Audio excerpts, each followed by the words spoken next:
아무리 돈이 지폐가 구겨지더라도 때가 묻더라도 그 지폐로서 효력이 있는 것처럼 가치가 있는 것처럼 여러분은 지난 한 주간의 죄 가운데 동일한 또 죄를 범해서 미안하고 죄송하고 또 실수하고 범죄하고 실패한 모습으로 왔을지라도 하나님 앞에서는 기쁨의 가치인 줄 믿습니다. 이 기쁨을 내가 이게 어쩔 수 없어 막 누리기 자제할 수 없을 정도의 그러한 기쁨을 하나님께서는 여러분을 통해서 누리는 줄 믿습니다. 오늘은 제80차 VIP 초청 새생명축제를 맞이하면서 2달 동안에 우리가 전도대를 갔는데 우리 시작하는 발대식 예배로 드리게 됩니다. 다 같이 한번 따라해 볼까요? 사랑하면 전도합니다. 누가복음 15장 1절부터 7절까지 이 주제의 말씀을 가지고 사랑하면 전도합니다라는 주제를 가지고 우리가 함께 말씀을 나누려고 합니다. VIP 그러면은 우리가 잘 알고 있듯이 very important person이라고 하는 뜻이죠. very라고 하는 것은 매우, important라고 하는 것은 중요한, person이라는 것은 사람을 얘기하는 것인데 우리가 전도해야 될 세상에 있는 사람들은 조아름뿐만 아니라 그들을 위해서 예수님께서 십자가에 못 박혀 돌아가신 아주 중요한 소중한 기쁨의 대상인 줄 믿습니다. 그 사랑의 대상을 주님 앞에 인도하려고 하는 그러한 전도대회를 갖는 것이죠. 요즘엔 VIP라는 말이 너무 많기 때문에요. 어느 곳에 갔더니 VVIP라고 그러더라고요. Very very important person이라고요. 어느 데 갔더니 또 거기는 very very 막 V를 3번씩이나 넣어갖고 그렇게 쓰기도 하더라고요. 아마 그러한 소중한 마음을 가지고 전도의 기회가 되기를 간절히 축원합니다. 추수감사절까지요. 한 2달여 기간인데 여러분 한 영혼이 한 영혼을 책임지고 전도하는다면요 1+1 하면은 이 자리가 막 가득 차고 넘치게 될 줄 믿습니다. 그러면 한 영혼을 전도하기 위해서 우리에게 필요한 것은 무엇일까? 이번 전도대를 통해서 주님께서 우리에게 갖고 싶어하는 우리가 준비해야 될 상황은 무엇인가?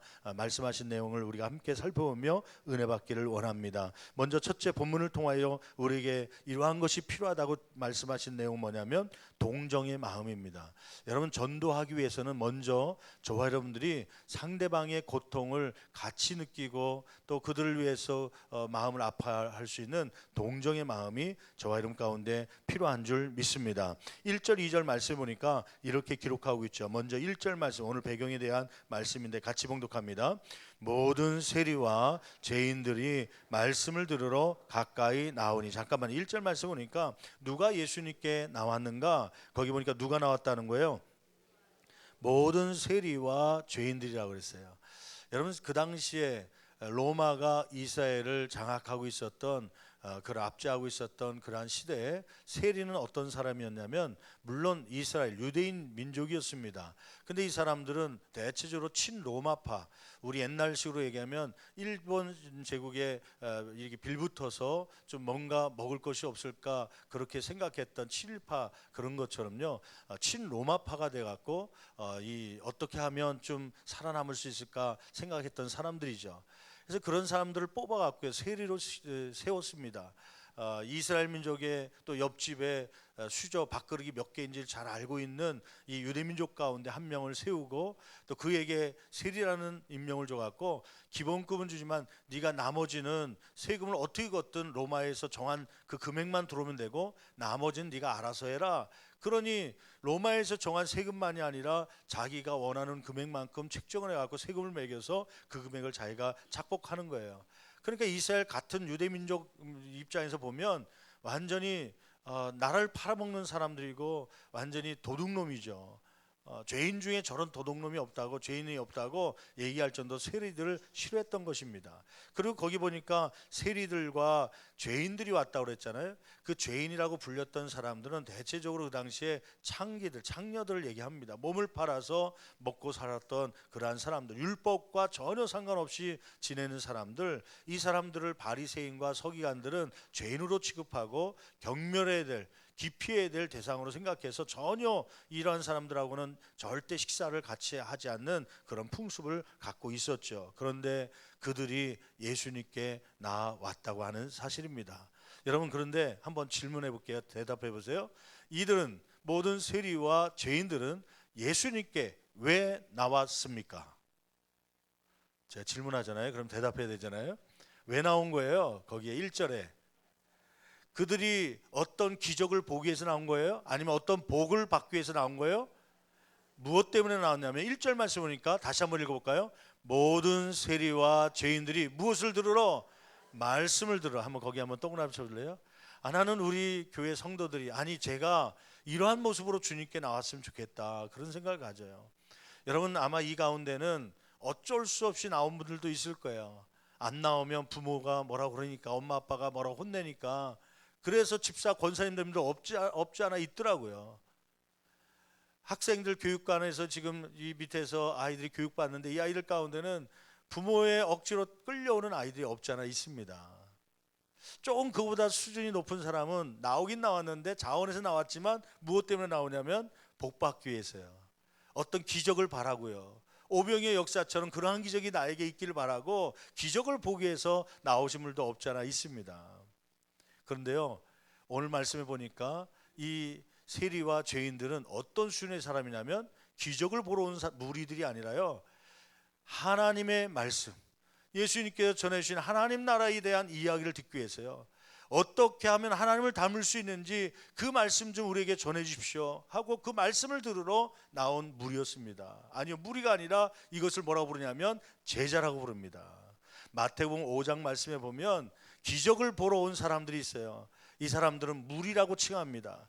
그런데 예수님의 말씀을 듣고 싶어서 산에 올라온 사람들은 뭐라고 부르냐면 제자라고 부르는 거예요. 여러분들은 무리입니까? 제자입니까? 여러분들은 이 시간 무엇 때문에 이곳에 나오셨습니까? 오늘 안 나오면 가다가 오늘 교통사고 날까봐, 뭔가 징벌을 받고 책망을 받을까봐 그래서 겁나서 나오신 분도 없지 않아 있겠죠. 그러나 여러분, 그 수준에서 머물지 말고 우리의 신앙이 예수님의 말씀, 이 성경 말씀을 듣기 위해서 나올 수 있는 저와 여러분 되기를 간절히 축원합니다. 내가 예수님을 닮아가려면 어떠한 성품이 필요한지, 어떠한 말씀이 나에게 이 땅을 살아가면서 필요한지를 들으러 나올 수 있는 저와 여러분 되기를 간절히 축원합니다. 이러한 말씀을 들으러 온 세리와 죄인들을 향해서 바리새인과 서기관들의 태도는 어떠한 태도였죠? 2절 말씀 볼까요? 2절 말씀 같이 한 목소리 봉독합니다. 바리새인과 서기관들이 수군거려, 거기 수군이란 말이 한번 밑줄 그어보세요. 밑줄. 이 바리새인과 서기관들은 예수님께 가까이 온 세리와 죄인들, 율법을 지키지 않는 사람들, 죄가 많은 사람들, 그 사람들을 보면서 뭐라고 어떤 태도를 가졌냐면 수군거렸다는 거예요. 수군거렸다라는 헬라어를 보니까 뒤에 공지조라는 말을 써요. 뒤에 공지조라는 말은 투덜거리다, 불평을 하다, 그런 뜻을 갖고 있어요. 아니, 예수님은 부자들만 좋아하나 봐, 저 세리들 돈 많은 사람만 좋아하나 봐, 저 사람들만 데리고 저렇게 말씀을 전하네. 아니, 저 사람들은 율법을 지키지 않는 사람 아니야? 도둑질하는 사람 아니야? 아이고, 저 창녀들도 있네. 그러면서 투덜거리면서 불평하고 그들은 가까이 하지 않습니다. 반면에 예수님의 모습은 어떤 모습이었죠? 예수님은 어떤 모습이었냐면 2절 하반절 계속 읽어볼까요? 수군거려 이르되, 같이 봉독합니다. 이 사람이 죄인을 뭐 했다는 거예요? 영접하고 음식을 같이 먹는다 하더라. 이 사람은 누굴 얘기하냐면 예수님을 얘기하는 거예요. 그들은 비판을 합니다. 바리새인과 서기관들은 평가를 합니다. 예수님을 욕합니다. 그런데 이 예수님은 어떤 모습으로 그들을 대하냐면 그 세리와 죄인들을 향해서 영접했다고 하는 것이에요. 영접이란 말에 한번 밑줄 한번 그어보실래요? 영접이란 말이 무슨 뜻인가 봤더니, 영접이란 말은 프로스테코마이라는 말인데, 이것은 어떤 사람의 가치를 인정하고 존경함으로 받아들이는 것.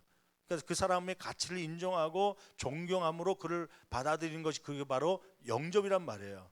여러분, 질문해 볼게요. 예수님은 이 세리와 죄인들의 과거의 일을 알고 있을까요? 모르고 있을까요? 과거에 지은 죄들을 다 알고 있는 분이세요. 그런데 그 사람의 죄를 본 것이 아니라 그들의 영혼의 상태를 보고 그들을 받아들인 것입니다. 그냥 받아들인 것이 아니라 영접했다고 하는 것이에요. 그들을 존경함으로 그들을 받아들였다는 것이죠. 거기서부터 죄인과 세리들이 회개하고 주님 앞에 돌아오는 전도의 기회가 생기는 것입니다. 여러분, 우리가 첫 번째 잃은 영혼을 전도하고 주님 앞으로 데려오기 위해서 필요한 것이 있습니다. 그것은 바로 동정의 마음입니다. 그들을 비판하고 평가하고 그들에게 욕하는 그러한 마음이 아니라, 시기의 마음이 아니라 동정의 마음이 있을 때 그를 주님 앞으로 인도할 수가 있는 것이죠. 여러분에게는 그러한 동정의 마음이 있습니까? 죄를 짓고 돈을 띄어먹은 그러한 개주들, 아주 얄밉게 먹을 때만 나타난 사람들, 그런 사람들이 우리 교회에 오는 것에 대해서 환영하고 영접할 마음이 있습니까? 그런 마음이 없다면 그 사람들을 전도하기가 어렵다고 하는 것이에요. 사실 목회자에게도 그 전도하는 데 있어서 저 사람은 우리 교회에 나왔으면 좋겠다는 사람도 있고 안 나왔으면 좋겠다는 사람도 없지 않아 있더라고요. 한 번은 설교를 하는 중에 저 뒤에서 누가 이렇게 소름 들어요. 근데 손만 흔드는 게 아니라 예배 중인데 막 떠드는 거예요. 주변에 있는 그 목사님들이 예배 방해되니까 나가시라고 그래서 붙잡고 나간 것 같아요. 이제 제가 볼 때는 술 드시고 오신 것 같아요. 만취가 돼갖고 오신 것 같아요. 예배가 끝나고 누구였냐고 목사님께 여쭤봤더니 부사역자가 그래요. 목사님 친구던데요? 그러더라고요. 아니 무슨 내 친구가 술 먹는 친구야. 아니 나중에 알고 봤더니 초등학교 친구인데, 친구가 목사님 돼서 이 신월동교회 담임하고 있다니까. 그게 위안이 됐나 봐요. 자기는 교회는 안 다니지만 변호사 친구나 뭐 경찰 친구나 그런 것보다도 목사가 친구가 있으니까 친구를 두면 그래도 천국에 갈 것 같아 갖고, 그러니까 마음이 푸근해 갖고.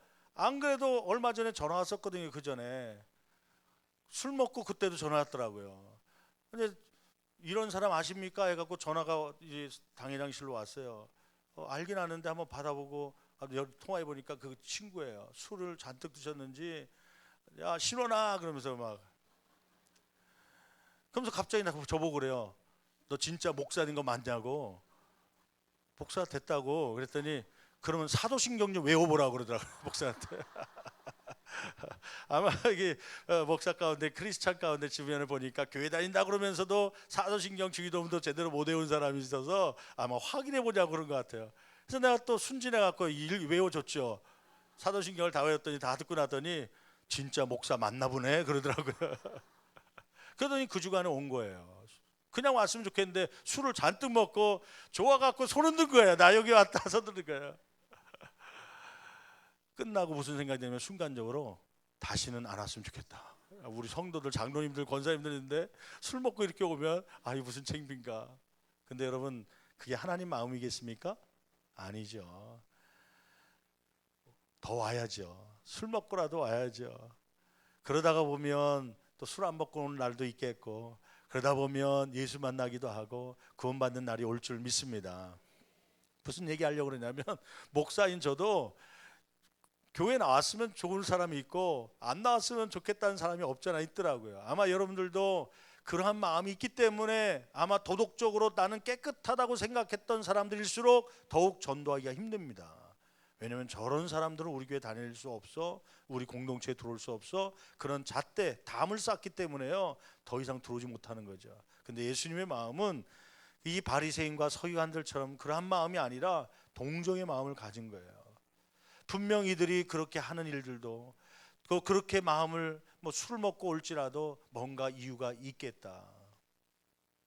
다 이렇게 마음 아픈 상태로 오는 거 보면 이유를 들어보면 이 이유가 있더라고요. 왜 술을 먹는지. 가정이 깨지기도 하고, 때로는 자녀가 떠나기도 하고, 배신을 당하기도 하고, 얼마나 마음을 아픔이 있기 때문에 그 제정신으로 못 사니까 술을 드시겠습니까? 그를 동정하는 마음 가지고요. 여러분 동정심이라는 게 영어 단어로 뭐냐면 컴패션이라고 그래요. 컴패션. 콤이라고 하는 것은 대체적으로 이 무슨 뜻을 갖고 있냐면 뭐뭐와 함께라는 뜻을 갖고 있어요. 패션이라고 하는 건 뭐냐면 고통이라는 뜻을 갖고 있습니다. 패션 오브 크라이스트 그러잖아요. 영화 가운데 예수님의 고난, 고통 그런 얘기 하잖아요. 패션은 고통을 얘기합니다. 고난을 얘기합니다. 컴패션이라는 낱말이 두 개 붙어서 무슨 뜻이냐면 동정심을 얘기하는 건데, 풀어서 쓰면 그 고통에 함께 동참하는 것, 그것이 바로 동정심이라는 거예요. 여러분, 세상에 있는 사람들 우리와 물론 달라서 때로는 가까이 할 수 없지만 그들에도 아픔이 있고 수고가 있고 여러 가지 실패한 모습이 있음을 동정하고 그들에게 가까이 갈 수 있는, 또 우리 교회에 들어오는 것을 환영할 수 있는, 영접할 수 있는 저와 여러분 되기를 간절히 축원합니다. 축원합니다. 예. 먼저 잃어버린 영혼을 구원하기 위해서는 그들을 향한 동정의 마음이, 긍휼의 마음이 필요하다는 것이죠. 두 번째는 잃어버린 영혼을 찾기 위한 노력이 필요합니다. 여러분 4절 말씀 볼까요? 4절 말씀, 이러한 바리새인과 서기관들을 보면서 예수님께서 비유를 통하여서 이야기하시죠. 그 비유는 이러한 비유였습니다. 4절 말씀 같이 한 목소리 봉독합니다. 너희 중에 어떤 사람이 양 100마리가 있는데 그 중에 하나를 잃으면 99마리를 들에 두고 그 잃은 것을 찾아내기까지 찾아다니지 아니하겠느냐? 어떤 사람이 100마리의 양이 있었는데 그 100마리 가운데 한 마리 양을 잃었다는 것이에요. 그 마태복음에 보면 그 하나를 잃었다라는 말을 보면 미혹되다라는 뜻을 갖고 있어요. 이 말은 뭐냐면 이 양이 주인의 관리 소홀이 아니라 세상에 먹는 풀 때문에, 먹이 때문에 미혹되어서 거기에 정신 팔려 있다가 길을 놓친 거예요. 무리를 놓쳐서 길을 잃어버린 거예요. 그럼 잡아먹어도 뭐 이게 마음의 분노가 풀리지 않는 그런 대상인데, 근데 그 대상을, 동정을 가지고 길을 찾아서 이 잃은 양을 찾기 위해서 나간 것이죠. 한번 질문해 볼게요. 여러분, 그 주인은 어디로 나간 것입니까? 지금 들판으로 나간 것이에요. 양이 있던 곳으로 찾아서 나간 거예요. 그게 그냥 뒷뜰이 아니라 그 당시에 팔레스틴 지역은 풀이 있는 곳이 많이 없기 때문에요. 뭐 어떨 때는 하루 건너서 가는 거리입니다. 반나절을 가야지만 도달할 수 있는 거리입니다. 어디서 놓쳤는지 모르지만 그 양을 찾기 위해서 가는 것이죠. 어떤 분들은 이 어떤 사람은 누구일까라고 하는 이야기를 많이 해요. 아마 이 사람은 신학자들이 얘기하기를 품꾼이었을 것이다. 품꾼. 100마리, 주인이 100마리를 줬는데 그 중에 한 마리를 놓쳤기 때문에, 그래서 아마 어떤 징계나 거기에 따른 여러 가지 책망을 들을 것이 두려워서 그래서 찾으러 나갔을 것이다. 그렇게 생각하는 분도 있어요. 근데 제가 전체적으로 좀 이따 더 구체적으로 얘기하겠지만, 전체적으로 보면 그 징계 때문에, 책망 때문에 두려워서 찾으러 간 것이 아니라 사랑 때문에 찾으러 간 거예요. 그 이야기는 좀 이따 하기로 하고요. 아무튼 나갑니다. 들판으로 나갑니다. 근데 지금 시간적으로 언제일 것 같아요? 하루 중에 지금 잃어버린 양을 발견하는데, 그 양을 찾으러 가는데 1번 아침 시간일 것이다, 2번 점심 시간일 것이다, 3번 저녁 시간일 것이다. 어느 시간일 것 같아요? 저녁입니다. 아침에 끌고 나가서 한낮 동안 풀을 먹이고 나서 그 다음에 이제 해가 뉘엿뉘엿지니까 데리고 들어온 것입니다. 그런데 그때 양을 세보니까 한 마리가 비어요. 양순이가 하나가 없는 거예요. 그러니까 그 양순이를 찾으려고 저녁 시간이 돼도 나가는 거예요.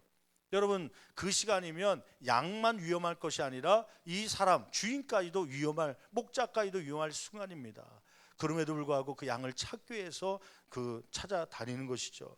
거기 찾아다니지 않겠느냐, 그 단어를 보니까 계속해서 하루가 한 번이 아니라 찾을 때까지 다닌다는 거예요. 노력한다는 거예요.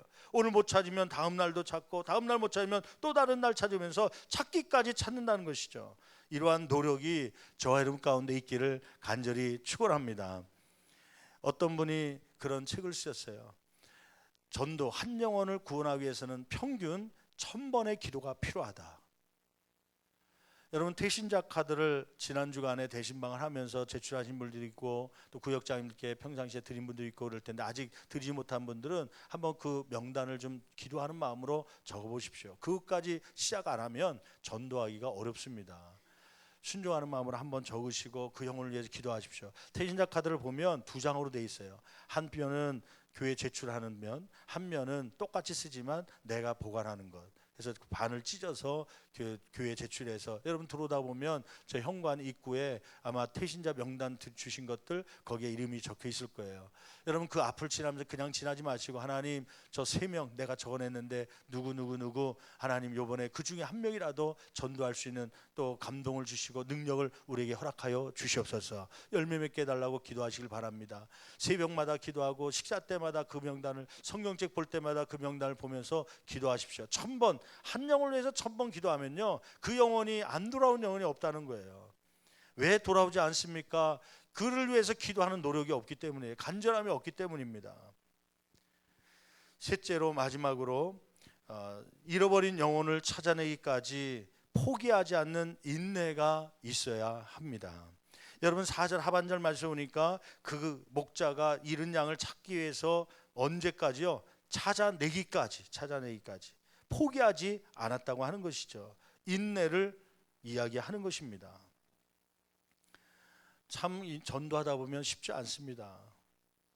처음에는 한 영혼이라도 좀 전도해야겠다 하고 전도하다 보면 좀 속이 뒤집히는 일들이 종종 있죠. 그래도 전도할 때까지 참자. 전도하고 나서도요, 아유 속이 얼마나 뒤집히는지, 때로는 뭐 이거 요구하고 달라는 것도 많고요, 또 때로는 그냥 섬기듯이 종이 돼 갖고 할 때가 많죠.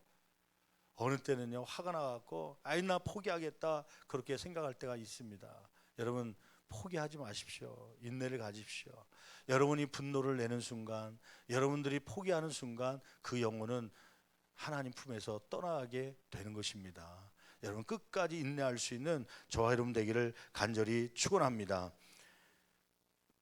저는 오늘 말씀을 읽으면서 아까 사랑이라는 말을 했는데요, 결론적으로 물론 우리가 동정의 마음, 노력, 인내가 필요하지만 결론적으로 큰 한 가지 중요한 것이 있습니다. 그것은 뭐냐면 사랑입니다. 여러분 이 잃은 양을 찾은 목자가 어떻게 들어오죠? 들어오는 모습을 한번 볼까요? 한번 5절 말씀 한번 읽어볼까요? 5절 말씀 같이 한 목소리로 봉독합니다. 또 찾아낸즉 즐거워 어디에 메고요? 어깨에 메고. 어깨에 어떻게 맸을까? 이렇게 한쪽으로 맸을까? 왼쪽 어깨에다 맸을까? 오른쪽 어깨에다 맸을까? 궁금하잖아요. 그 원어적으로 보니까 어깨가요 복수형으로 쓰여져 있더라고요. 어깨들에 메고 이렇게 돼 있더라고요. 그래서 어깨들, 그러면 옆에 있는 사람 어깨 이렇게 양쪽에 하나씩 얹는가? 그게 아니고 왼쪽 어깨, 오른쪽 어깨. 그래서 그 양쪽 어깨에 맨 거예요.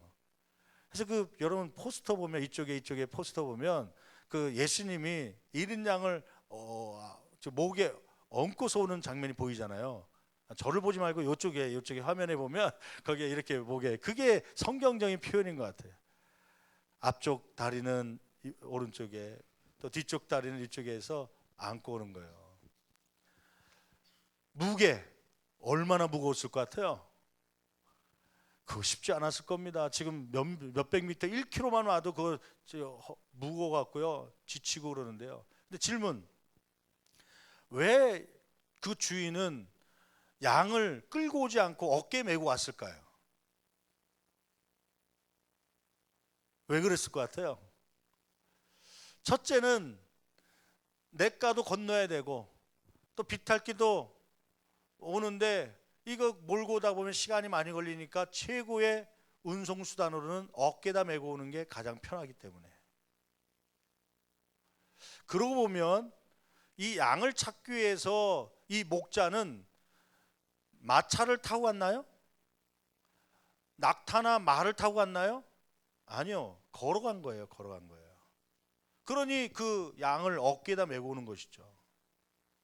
그 양 때문에 그 먼 거리를 그렇게 노력하며 다녀온 거죠. 두 번째, 운송수단이기 때문인 것도 있지만 두 번째는 이 양이 주인을 따라서 올 수 없는 형편에 있는 거예요. 일단은 무리를 떠나서 들짐승들이 소리 나니까 겁이 나서 자기도 모르게 열심히 달렸겠죠. 어디론가 달리고 또는 숨기도 하고요, 막 어디에 떨어질 것 같아 바둥바둥거리고 기진맥진한 겁니다. 도저히 자기 힘으로 걸어갈 수 없는 상처를 갖고 있는 거예요. 그 양을 주인이 목에다 건 것입니다. 그런데 더 기가 막힌 건요, 제가 한번 연상을 해봤어요. 제가 목자라고 생각하고 그 양을 목에다 얹고 그 다음에 집으로 오는데 즐거운 마음으로 온다고 그러는데 이게 즐겁겠습니까? 양이 냄새가 날까요 안 날까요? 이 양이요 냄새가 엄청 심합니다. 더군다나 팔레스틴 지역이니까 물이 없는 지역에서 자라는 거 아닙니까? 그러니 이 양은 목욕을 제대로 안 했을 것이고요, 그동안 무리 안에서 똥 싸고 거기에 누비고 그러면서 털에 덕지덕지 묻어 있기 때문에요, 이 목에 앉는다는 거는 저는 도저히 못할 것 같아요. 냄새 나세요. 한 번은 신방을 갔는데 우리 집사님 가정에 아기가 태어난 거예요. 그리고 이제 좀 며칠 지난 거죠. 몇 달 지났죠. 갔는데 목사님 우리 애 너무 예쁘죠. 이제 보통 이렇게 가면요 목회자가 이제 두 가지 마음이 들어요. 이제 신생아일 경우에는 목회자도 물론 안고 싶은데 어떤 분들은 균이 옮길까봐 병들까봐 아이가 그래서 아무도 못 만지게 하는 분들 없지 않아 있거든요. 그래서 목회자는 덥석 앉지 않고 눈치를 한번 보죠. 이 부모가 엄마가 안기를 원하나 안 안기를 원하나 눈치를 봅니다. 여러분 요즘 젊은 분들한테 그냥 무조건 안아보겠다고 이렇게 하면요 싫어하는 분들 없지 않으니까 좀 그런 예의를 한번 눈치를 봐야 돼요. 근데 이분은 안고서 목사님이 기도해 주길 원하는 것 같아요. 목사님 우리 예쁜데 한번 안아보세요. 그러는 게. 그래서 아유 그냥 안아봤죠. 너무 예쁜 거예요. 근데 이제 기도하는 도중에 갑자기 뭐가 힘을 애가 막 주더니요 뭐가 나온 것 같아. 뜨뜻한 냄새가 이 이불을 통해서요 옷 속에서 나오는데요. 기도가 끝나자마자 얼른 드렸겠습니까? 제가 안고 있었겠습니까? 아유 예쁘네요. 자 이제 엄마 갚아주세요. 그러면서 전달하는 거죠. 아무리 사람이라도 변 냄새가 나고 좀 뭔가 묻어 있으면 안기가 쉽지 않습니다. 그런데 양이요 똥이 묻어 있고 양 냄새가 나고요. 근데 그 양을 목에 얹고서 이 주인은 즐거운 마음으로 오는 것이에요. 왜요? 무엇 때문에요? 그 양은 어떤 상품이 아니라 사랑하는 가족이기 때문입니다. 그 사랑하는 마음이 있기 때문에 그 늦은 시간에 나갔던 것이고요. 그 사랑하는 마음이 있기 때문에 99마리를 남겨놓고 찾기까지 헤맨 것입니다. 사랑하는 마음이 있기 때문에 물론 걸어서 갈 수 있겠죠. 그럼에도 불구하고 자기 품에 아니 목에 얹어서 무등 태워서라도 가고 싶은 거예요. 사랑하면 찾게 돼 있습니다.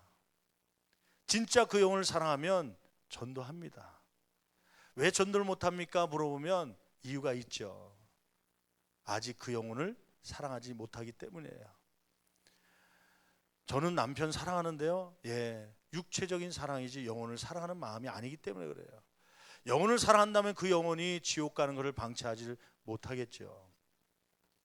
제가 글을 읽는데 한 이정선 전사님이라는 분의 간증을 보게 되었습니다. 이정선이라는 전사님은 사실은 예수 믿기 전에 어려서부터 어머니의 손에 끌려서 교회 열심히 다니긴 했습니다. 그때는 믿은 게 아니라 그냥 엄마한테 혼나니까 끌려다닌 것이죠. 그러다가 나이가 되어서 결혼을 했습니다. 믿음이 없었기 때문에 그냥 형식적인 교회를 다녔기 때문에 결혼을 하니까 부모님을 떠나니까 교회 생활이 끊어지기 시작한 것이죠. 그러면서 재산을 모으는 재미가 솔솔 있게 되면서 그러한 것에 집중을 하기 시작합니다. 결혼한 지 6년, 예수님을 떠난 지 6년 만에 원인을 알 수 없는 병이 몸속에 들어왔습니다. 한국에 있는 유명한 병원에 다니면서 진찰을 받았지만 도저히 어떤 병인지 모른다고 그러고 치료가 불가능하다는 진단을 받았습니다. 태어나서 그야말로 죽을 날만 기다리는 신세가 되었습니다. 먹는 것도 입맛이 없었고 영양분이 공급 안 되니까 살은 점점 말라가기도 하고 갈대같이 빼짝 마르게 되었고 얼굴은 시커멓게 간이 손상되어서 새까맣게 변해가는 자신의 모습을 보고 남편은 실업자가 되고 4명의 아이를 낳았는데 4명의 아이들은 먹을 것도 없이 그렇게 텐트 속에서 어떤 빌라의 옥상에 텐트 하나를 쳐놓고 거기서 생활을 하게 된 것이죠. 그런데 옥상에서 그렇게 텐트 치고 생활하니까 그 아파트 주민들이 종종 올라오면서요, 혹시나 여기서 이렇게 있다가 죽어가면 아파트 값이 떨어질까 봐 언제 죽었는가 나가는 말을 못하고 그 죽으면 곧바로 처리를 하려고 그렇게 왔다 갔다 하면서 그 상황을 보는 그러한 시기였습니다. 어느 날 누군가가 텐트 문을 열면서 바라보고 있습니다. 눈을 떠보니까 햇빛에 반사돼서 얼굴은 자세히 안 보이지만 그 한 여인이 텐트 문을 열고 쳐다보는 거예요. 왜 째려봐? 그러면서 소리쳤어요. 왜냐하면 그동안 마음이 많이 상해 있었고 언제 자기가 죽는지 사람들이 왔다 갔다 했기 때문에요. 올 때마다 기분이 나빴기 때문에 그래요. 왜 너를 보는 거야? 그렇게 소리쳤죠. 거기에 서 있던 사람이 이야기합니다. 그게 아니고요. 엊그제 이사 온 영희 엄마라고 합니다. 그런데 한 가지 소식을 전해드리러 왔습니다. 예수 믿으세요. 예수 믿으면 복 받습니다. 예수 믿으면 구원 받습니다. 그러면서 이야기를 하는 거예요. 예수? 웃기고 있네. 나 모태신앙이야. 예수 박사라고. 우리 오빠가 목사고 엄마가 집사야. 당신 몇 년 믿었는데 그래? 저는 믿은 지 2년 됐어요. 모태신앙 앞에서 그냥 그렇게 2년밖에 안 된 분이 와서 예수 믿으라고 얘기한 것이죠. 아이고, 나도 어렸을 때 청년 때 교회 많이 다녔어. 빨리 나가. 그러면서 내쫓은 거예요. 그러고서 하루 이틀 지나는데 마음 가운데 자꾸 그 여인이 생각나는 거예요. 그분이 오늘 안 오나? 내일은 안 올까? 그렇게 생각하는데 며칠 있다가 다시 텐트 문이 열리면서 그 여인인 것 같은데 갑자기 말도 안 하고요. 털썩 주저앉더니 옆에 앉더니 그 자기의 몸을 붙잡고 엉엉 울더래요. 처음에는 이 여인이 왜 그런가 하고서 그냥 그 여인을 쳐다봤는데 눈물을 뚝뚝 흘리면서 뭔가 중얼거리는데 기도하는 모습인데 엉엉 울더래요. 순간 자기도 모르게요. 한 10분 정도 쳐다보다가 자기도 울음이 나더래요. 그래서 같이 부둥켜 안고 울었대요. 울음이 그칠 때쯤 돼갖고 이 이정선이라는 분이 그 전도자에게 부탁을 했다는 거 아닙니까? 아줌마, 나 이러다 죽을 것 같은데 나 어렸을 때 불렀던 찬양 한 곡 좀 불러주세요. 어떤 거 불러드릴까요? 저 어렸을 때 우리 엄마가 많이 불렀던 찬양인데 웬 말인가 나를 위하여 주 돌아가셨나, 그 찬양 좀 불러주세요. 네, 불러드릴게요. 찬송가를 피고 부릅니다. 웬 말인가 날 위하여 주 돌아가셨나. 막 찬양을 부르는데 자기도 모르게 그 가사가 생각나면서 눈물이 나면서 그 찬양을 몇 번씩이나 반복하면서 그날 부르면서 예수님을 영접하는 기도를 하게 된 거예요. 하나님, 그 전까지는 내가 형식적으로 다녔는데 죽음을 앞두고 있는데 내가 예수님을 영접합니다. 주님은 나를 위해서 돌아가신 줄 내가 이제서야 깨달았습니다. 그러면서 그 예수님을 마음 가운데 모시게 된 것이죠. 그 후로 그 전도자의 부축을 받으면서 억지로 힘든 발걸음이지만 교회를 다니기 시작했고, 그 과정 속에서 주님께서 치료해 주신 거예요. 나중에 이분이 신학을 하고 전도사가 돼서 전도왕이 된 거예요. 그 간증이 있더라고요. 여러분, 전도는 사랑하면 됩니다. 그 영혼을 위해서 눈물을 흘릴 만큼의 사랑만 있다면 그 영혼은 돌아옵니다. 여러분, 그 영혼을, 그 이름을 불러가며 우리가 이번 가을 만물이 열매를 맺고 성숙해지는 이때 우리 영혼에 열매가 있는 저와 여러분 되기를 간절히 축원합니다.